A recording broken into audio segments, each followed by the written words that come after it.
Gràcies, Miquel.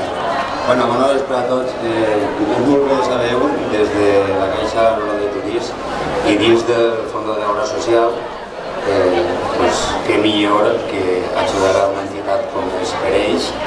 Ja li van fer ja fa 5 o 6 anys la furgoneta.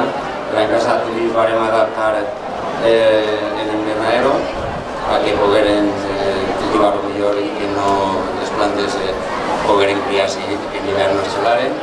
I en fi, ja hem estat col·laborant en el concurs de dibuix. Simplement jo transmitir-los i donar-los les gràcies al poble de Turís i als seus socis de la Caixa, perquè gràcies a ells nosaltres podem fer dins de l'obra social la llavor d'ajudar-li a la situació.